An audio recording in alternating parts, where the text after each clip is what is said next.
Today, the Neville Public Museum hosted a Veterans Day ceremony put on by the United Patriotic Society of Green Bay. Everyone at this event came together to honor those who served, along with students from Green Bay East High School who played music from the different branches of service. One veteran told us why events like these are important to him.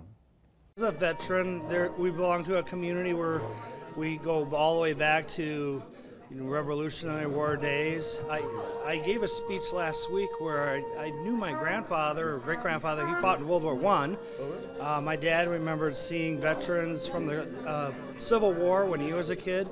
So there's definitely a brotherhood and a sense of pride. The ceremony was concluded with the Honor Rifle Guard firing volleys and taps.